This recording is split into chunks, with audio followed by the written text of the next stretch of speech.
in here is that the people that grew up here or anywhere in America or the world that just was influenced by graphics, like amazing graphics on a surfboard decal or sticker or a skateboard deck, or all of a sudden some, arty tattoo research and design, So there's that, or graffiti, like Jasper Hurkes, just seeing gang graffiti, but the beauty of it. So it's really taking art that had a visual appeal and seduction and deciding that you want to express yourself through those things and have seductive surfaces and really interesting graphics, but still having all the concept that a minimal conceptual artist would have, except for not having to read a panel to know why that white canvas with a red spot, a piece of chain link fence, thrown on it, and then some dirt sort of thrown around it is important art, and that you should spend top dollar on it, put in a museum. So it's more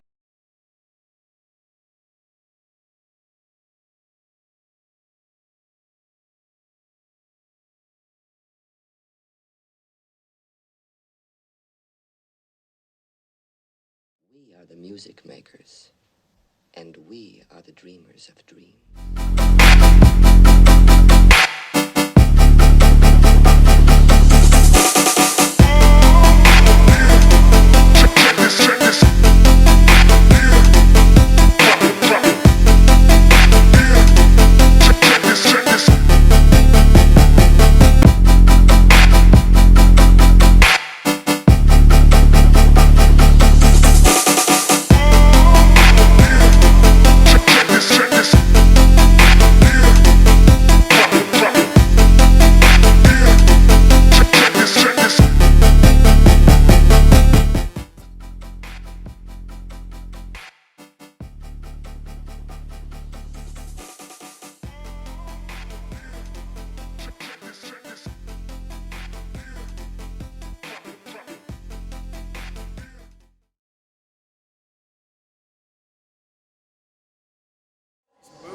Things, and it's nice when someone has a good idea.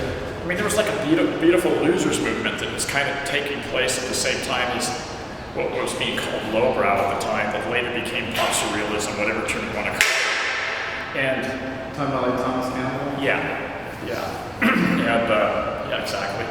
So the beautiful loser things were guys that didn't necessarily paint as well as Robert Williams, Mark Ryden, and Todd Shore.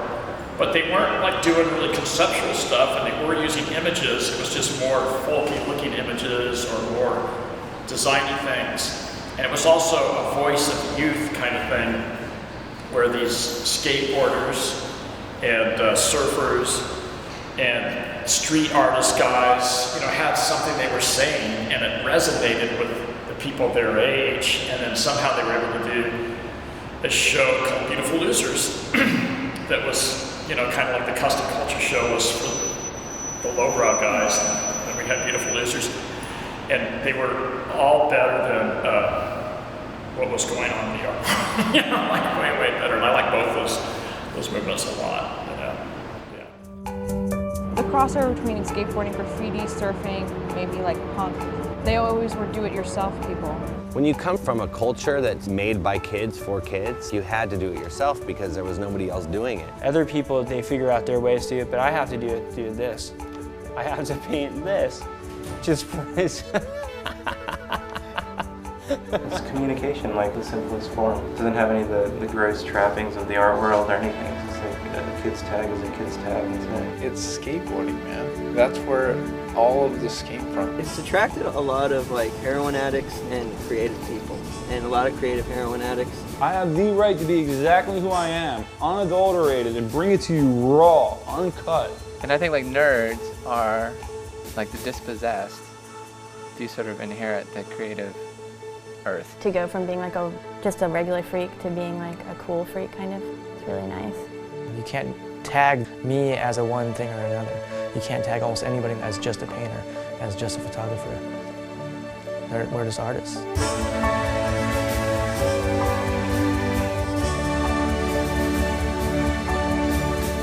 You want to see something, you make it. I mean, first and foremost for yourself and your friends, I guess, you know? Okay, you made the game. Like, this is the game. Are you going to decide, like, you're playing the game or not playing the game? You know, freedom of the press is guaranteed to those who own one. I didn't even know how an art gallery ran, you know, or what. I didn't even really know that it sold art. And we were pretty stupid and great, you know, awesomely dumb. That's kind of a whirlpool of inspiration. It's like all such nothing. I like this. This is what I'm talking about.